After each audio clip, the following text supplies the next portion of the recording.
Salut tout le monde, soyez les bienvenus sur la chaîne du Pauvre Fou pour une nouvelle vidéo du Petit Collectionneur. Nous revenons auprès des G.I. Joe de Super 7 et après avoir chroniqué le Commandant Cobra et Snake Eyes, je vous parle aujourd'hui de Baroness issue de la deuxième vague. Je l'ai acquise auprès de la boutique Big Bad Toy Store, boutique américaine, au prix de 54,99 $, ce qui fait logiquement à peu près 50 €, mais elle est à présent disponible auprès de la boutique française Funky Shop, plus cher évidemment au prix de 77,54 €, plus cher avec l'importation, enfin vous savez, c'est toujours comme ça. Il y en a encore de stock, je mets le lien bien sûr dans la description de la vidéo. Baroness est donc issue de la deuxième vague. Je ne vous refais pas l'historique car j'en ai parlé dans la première vidéo de Commandant Cobra qui sera recommandée à la fin de celle-ci ainsi que dans la description.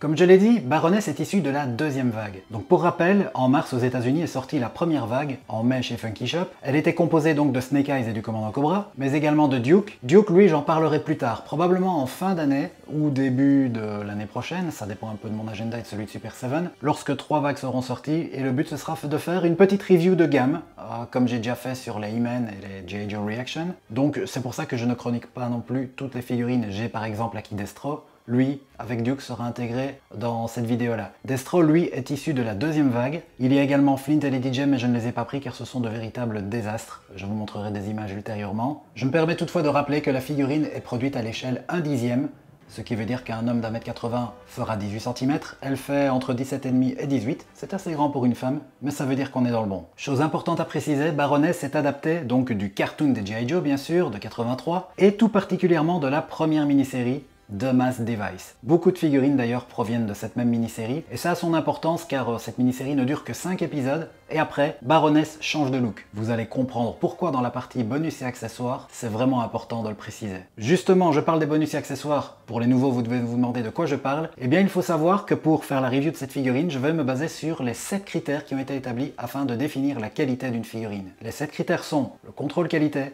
la beauté, la prise en main, la stabilité, les bonus et accessoires justement, le packaging et enfin la ressemblance avec le modèle d'origine. En début d'année, j'ai fait un sondage sur Facebook afin de savoir quel était selon vous le critère le plus important parmi ceux que je viens de citer, hormis le contrôle qualité que j'ai rajouté arbitrairement par la suite au gré des vidéos. Vous avez répondu en masse la ressemblance avec le modèle d'origine. Si je vous explique ça avec le sondage, c'est qu'en fin de vidéo, je vais faire un bilan. Je vais analyser chacun des critères et je vous dirai si selon moi il est positif, neutre ou négatif. Mais j'accorderai donc plus d'importance à la ressemblance, puisque c'est le critère majeur. Et je vous conseillerais ou non l'achat de cette figurine, et ce, indépendamment de toute notion complétiste, car on va gagner du temps. Si vous êtes complétiste, Baroness est quand même un des personnages majeurs chez les Cobras de la licence G.I. Joe, que ce soit dans le comics, dans le dessin animé ou dans toute autre itération. C'est un personnage vraiment de premier rang, donc alors oui, il faut l'acheter, ne fût-ce que pour avoir toutes les figurines. Ici, c'est si vous y allez uniquement au coup de cœur. Est-ce que ça vaut le coup ou pas? On va voir, je vais découvrir ça un petit peu avec vous. Pas totalement, puisque forcément j'ai déjà ouvert la figurine d'abord pour moi, pour mon plaisir. Et ensuite, je pense donc à vous en faire la review. Mais je n'ai pas encore analysé tout en détail. Je vous propose sans plus tarder de rentrer dans le vif du sujet avec le premier critère, le contrôle qualité. Afin d'effectuer le contrôle qualité, je vais prendre 2 exemples qui seront, je pense, suffisamment parlants que pour trancher. Regardez sur ce visage neutre, le visage de base, nous avons une petite tache ici. Voilà, je pense qu'avec l'épingle, vous la voyez bien. Peut-être même sans, car pour moi, c'est quand même flagrant, quand on a des gros plans en tout cas. Quand on regarde la figurine dans la vraie vie, on le voit que vraiment si on l'approche de son œil. Et j'en découvre pendant la vidéo. Voilà, un deuxième ici, une petite gratte sur le bas de ses lunettes. Et probablement même encore un petit peu de noir ici, vous voyez, c'est aléatoire. Hein. À croire qu'ils ont voulu sculpter du noir tout le long, mais je ne pense pas. Normalement, l'armature des lunettes ne se fait que sur le dessus. Je vous montre à présent l'autre tête. Et regardez, de nouveau, ici, au même endroit en plus, sur le verre de ses lunettes, il y a une petite tache noire. Heureusement, là, il n'y a pas de tache sur le visage, pas de tache blanche.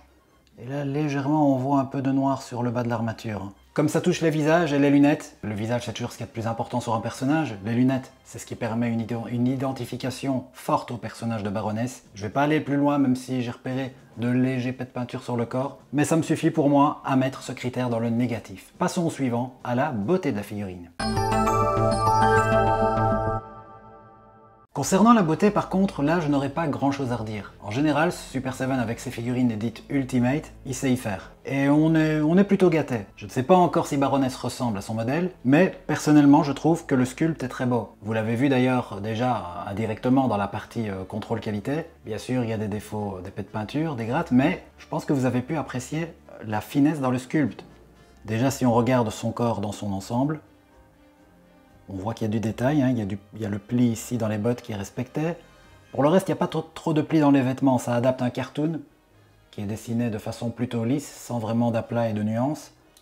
Mais regardez le détail dans la chevelure. Voilà, je vous laisse apprécier la chevelure. Il y a pas mal de détails, hein. Comme ceci, on peut mieux apprécier le visage avec un bon gros plan. Et vous voyez, il y a du détail dans le sculpte. La petite fossette ici, entre le menton et les lèvres, le design des lèvres, les petites rides, ici. Les lunettes sont sculptées bien sûr, hein. Bon ça vous l'aurez compris, ce ne sont pas des lunettes dessinées, mais c'est bien, on voit bien les yeux au travers, donc l'effet est parfaitement rendu. Bon pour les sourcils c'est un peu plus compliqué, mais regardez le sculpte du nez, c'est nickel, hein. J'ai l'impression qu'il y a un petit défaut, contrôle qualité, que je n'ai pas repéré tout à l'heure, mais sur cette tête-ci on dirait que l'œil gauche est un peu plus haut que l'œil droit, il n'est pas parfaitement aligné. Le blanc des yeux, ok, oui, pour les pupilles elles correspondent l'une à l'autre. Mais il faudra peut-être que je mette une petite ligne verticale et on verra ce que ça donne. Mais bon, de toute façon, le contrôle de qualité, lui, il est déjà dans le négatif. Voyons l'autre visage. Bon, là, je ne vais pas tout redétailler. C'est la même chose, les qualités sont les mêmes. Les yeux m'ont l'air, a priori, mieux alignés. Par contre, j'ai l'impression que les lunettes ne sont pas très droites. Et ça, c'est encore le contrôle qualité qui en prend un coup. Mais voilà, je suis totalement conquis par la beauté de cette figurine, que ce soit sur le visage premier, qui est celui-ci, et l'autre, ou le sculpte du corps. On peut donc passer au troisième critère qui est la prise en main de la figurine. Afin de vérifier si la prise en main de la figurine est bonne, il faut d'abord faire le test des 90 degrés. 90 donc l'angle droit ici entre les jambes, puis entre les bras et le bassin. Et on secoue. Je sens que ça bouge un peu mais ça ne retombe pas. Donc le rapport rigidité-souplesse est bon de ce point de vue-là. Ensuite, on va voir si on peut lui faire le grand écart. Le but est donc ici de tester les limites des articulations des jambes. On ne peut pas le lui faire. Bon, ça c'est un petit peu dommage. Enfin, on peut descendre, pardon, jusque là. Et quand on appuie, les pieds bougent un petit peu, mais pas de trop. Bon, ça c'est déjà ça. On peut secouer les jambes comme ça aussi. Ça va, elles ne ballottent pas trop comme des chevaliers du zodiaque des années 80. Ensuite, bien sûr, on teste les articulations en soi, hein, on les fait bouger. Et ça répond très bien. C'est généralement le cas avec les figurines Ultimate de Super 7. Regardez, on sait même jouer sur l'articulation des poignets. Voilà. C'est juste rigide ce qu'il faut. Mais ça reste globalement assez souple. Donc rigide pour ne pas que ça ballotte tout seul. Ça c'est bien, il ne faut pas. Si c'est trop souple, la figurine en plus n'aura aucune stabilité. On ne pourra rien lui faire et les membres ne cesseront de bouger, de vous contrarier. Ici ce ne sera pas le cas. Mais bien sûr, ce n'est pas trop rigide non plus, on n'a pas peur de casser les membres comme avec NECA à chaque fois qu'on manipule la figurine. Par contre, il y a un bémol. Quand je secoue la figurine, ça ne se voit pas à l'image, mais ça se sent, l'articulation du bassin est trop laxe. Donc la figurine a tendance à trop vite bouger. Voilà, ce mouvement-là, je peux le faire trop facilement. Et il y a un défaut qui sera propre à Baroness et j'imagine à Scarlett quand on l'aura aussi. Pas à Lady J puisqu'elle a des cheveux courts, mais voilà. Enfin oui, j'avais oublié, on peut tourner la tête de gauche à droite, mais déjà difficilement, mais on ne peut pas lui faire courber l'échine. J'ai l'impression que l'articulation n'est même pas permise, ignorant. Voilà, c'est pas tellement que les cheveux bloquent, c'est qu'on sent que ça ne répond pas quand on pousse. Sans quoi, il n'y aurait que les mèches à l'avant qui gêneraient. Afin de tester la prise en main, il faut voir aussi si les changements de main et de tête se font facilement. Les têtes, je vous conseille évidemment de ne pas faire comme on fait toujours, appuyer sur le visage, car les lunettes, elles sont sculptées et très probablement fragiles, donc il faut la prendre par les côtés. Mais vous avez vu, ça s'enlève facilement. Et est-ce qu'on peut remettre facilement l'autre tête? Alors on n'entend pas le bruit, vous voyez, mais je le sens, heureusement, la tête est bien fixée. Voilà, il n'y a pas de long coup. Est-ce qu'on peut enlever cette tête-là facilement? Ouais, ça marche. Remettre la principale. Là, par contre, on a le bon bruit. Et faisons de même avec les mains. Et là, je crois que c'est un peu plus compliqué. Sinon, un petit conseil, hein, quand ça résiste, vous pincez ici, sur le bout, enfin sur le bord de l'articulation.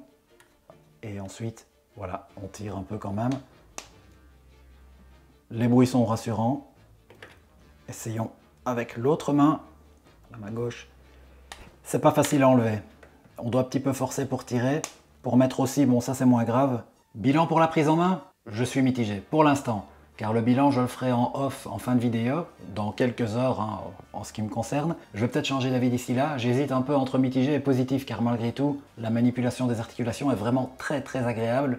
Les changements de tête ça fonctionne bien. Mais voilà, les changements de main c'est pas le cas. On risquerait donc de les casser. Et puis bon, on ne peut pas lui faire courber les chines.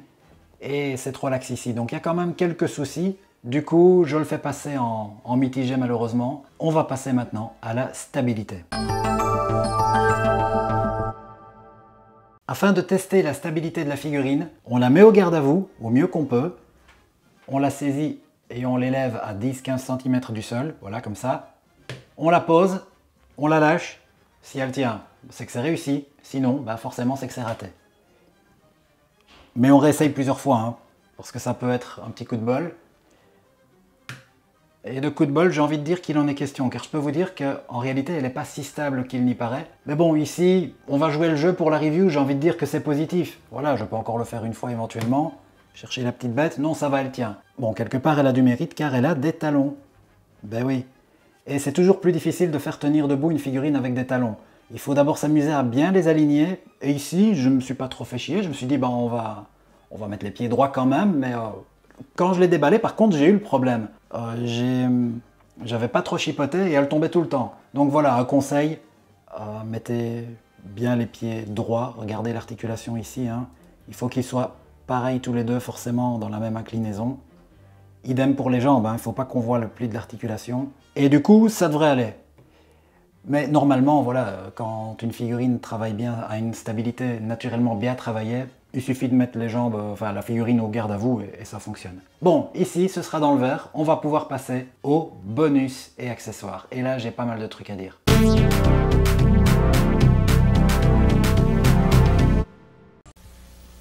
got it! Wow!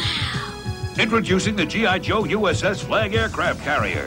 Imagine being on the deck of this aircraft carrier. The USS Flag is fantastic! It's so big! Forward net middle mass station! Get ready to launch aircraft! Where's the Admiral? Not here! G.I. Joe! Fire! Restock Cobra! Yo, Joe! G.I. Joe USS Flag Aircraft Carrier comes with what you see here, other figures and equipment sold separately from Hasbro.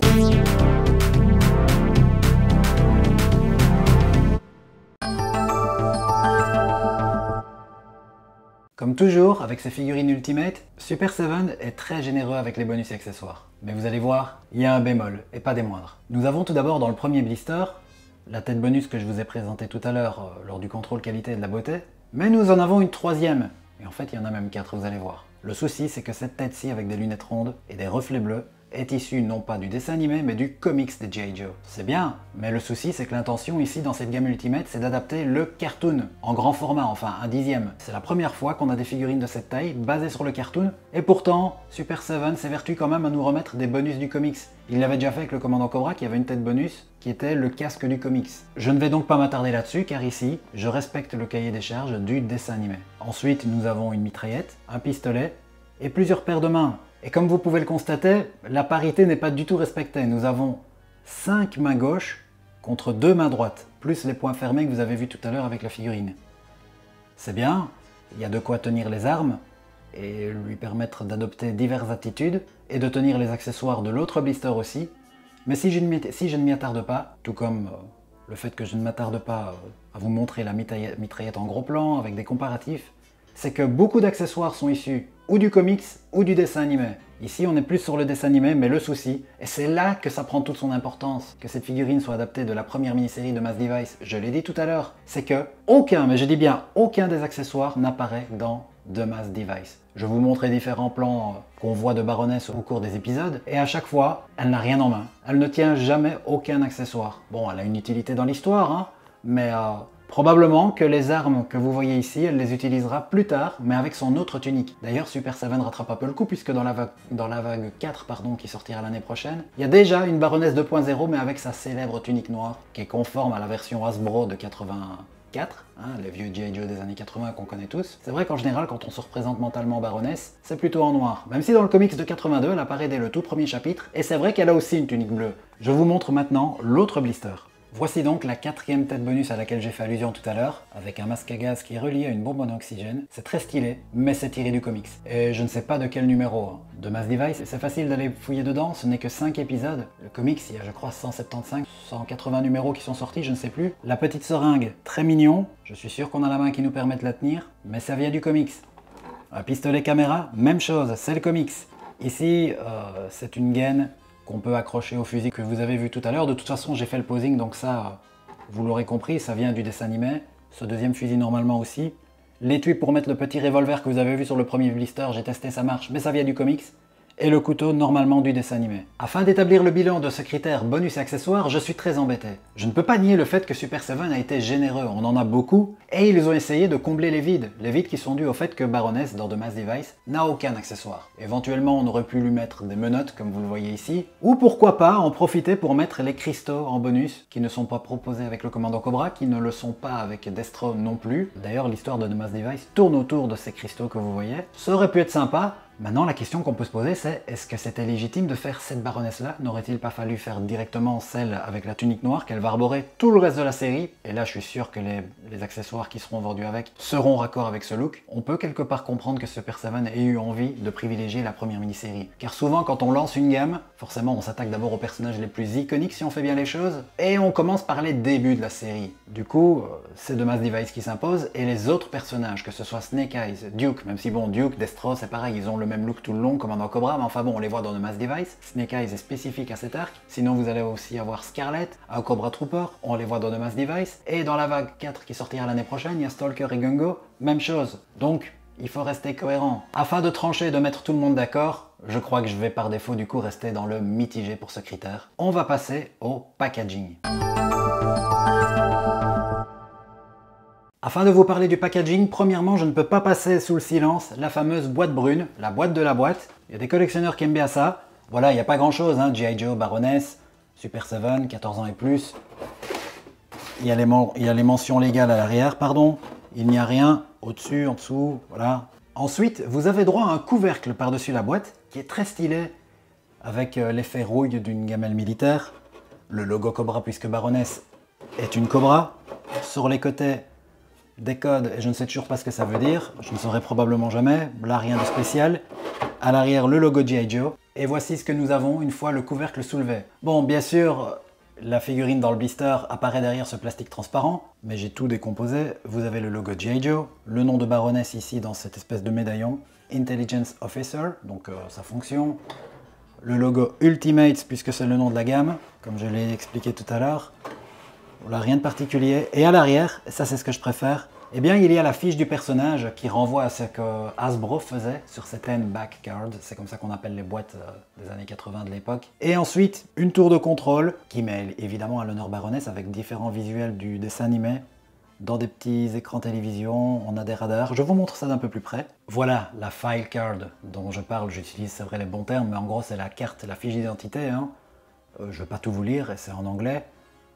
Ça présente un petit peu son background, son historique, ses habilités, sa fonction. Et alors en dessous donc, voilà, je vous laisse apprécier le tableau de bord.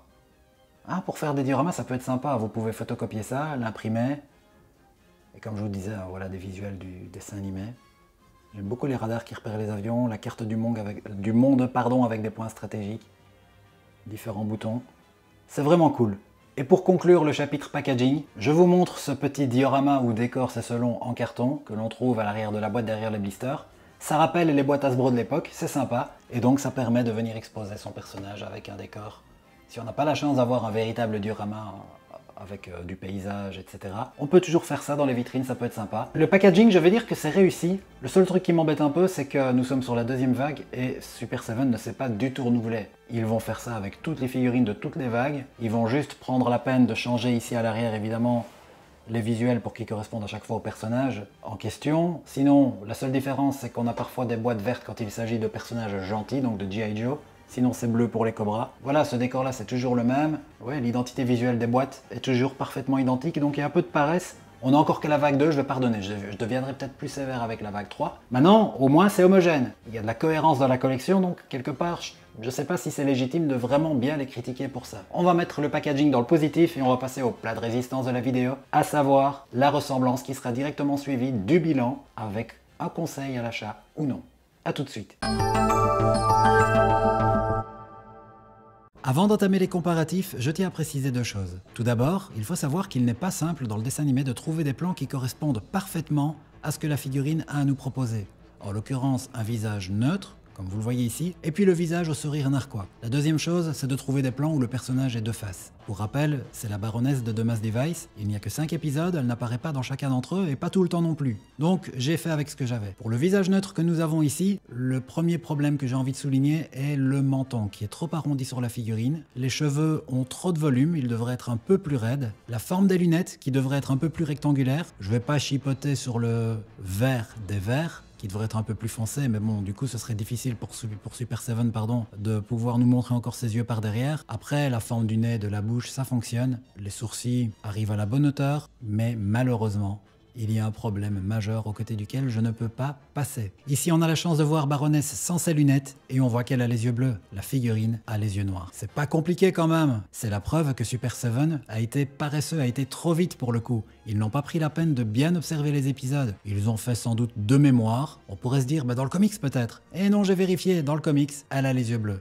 Rien que pour ça, je ne peux pas dire que c'est réussi. On va passer au deuxième visage. Le deuxième visage, c'est celui au sourire narquois. C'est bizarre, mais quand on le voit, on se dit ouais, ça correspond bien à l'attitude de Baroness, son attitude générique. Elle est souvent comme ça, un peu cynique. Et pourtant, dans The Mass Device, je n'ai pas trouvé un seul plan qui correspond à ça, sauf peut-être, de loin, celui que vous voyez là, où elle a l'air légèrement, mais vraiment légèrement de sourire, mais elle garde un air plus sérieux, qui ne correspond pas bien à l'attitude de la figurine. Donc pour moi, si le fabricant nous propose des têtes qui ne sont pas suffisamment représentatives de la figurine, surtout dans la configuration qui est la sienne, à savoir celle de The Mass Device, il y a un problème. Ça s'annule, donc je ne peux pas juger la ressemblance. Et le plus navrant, c'est qu'on avait pourtant des expressions dans The Mass Device, comme la peur, la mélancolie, la colère, un visage par exemple aux dents serrées, un visage bouche ouverte, comme on a souvent, donc un visage d'action. Il y avait de quoi faire en réalité, mais Super Seven, de nouveau trop paresseux, n'est pas allé plonger dans les bons moments. Je crois qu'ils se sont contentés de faire 2 visages de mémoire et puis de passer aux comics pour une raison que j'ignore toujours. Du coup, c'est pas compliqué le bilan de la ressemblance. Vous l'aurez compris, il est négatif pour les 2 visages, pour des raisons un peu différentes. Maintenant, je ne dis pas qu'elle n'est pas du tout ressemblante. Il y a quand même des choses qui fonctionnent bien dans le visage, mais le regard pour moi c'est le plus important et rien que pour la couleur des yeux, je peux pas laisser passer. Venons-en à présent au bilan des 7 critères et donc de la vidéo.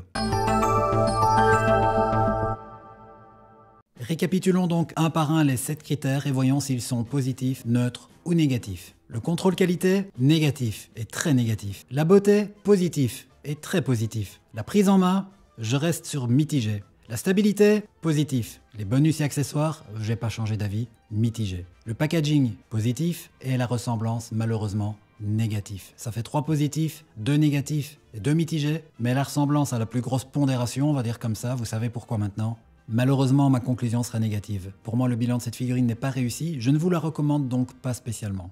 Bien sûr, vous pouvez ne pas être d'accord, vous pouvez très bien ne pas accorder la même importance que moi aux critères qui sont établis. Vous pouvez très bien estimer que la ressemblance n'est pas primordiale, mais que la beauté doit l'emporter, ou la prise en main, ou que sais-je. Je vous propose de me donner votre avis dans les commentaires, que vous soyez d'accord avec moi ou non, que vous ayez la figurine ou non. Est-ce que malgré tout ça vous donne envie de l'acheter? Est-ce que vous collectionnez les G.I. Joe Ultimate? Vous avez compris, la parole est à vous, je me ferai un plaisir d'échanger avec vous et de vous répondre. D'ici là, si vous passez des vacances, je vous les souhaite les meilleures possibles, ou des congés, c'est déjà pas mal. Je ne sais pas quand sera la prochaine vidéo, je pense que je vais faire un petit break et me calmer un peu. Il y en aura peut-être plus avant septembre, je ne sais pas, vous verrez. Suivez l'actu sur la chaîne, l'onglet communauté. Je vous dis quoi qu'il arrive, à bientôt et vous remercie bien sûr d'avoir suivi cette vidéo. Ciao les amis.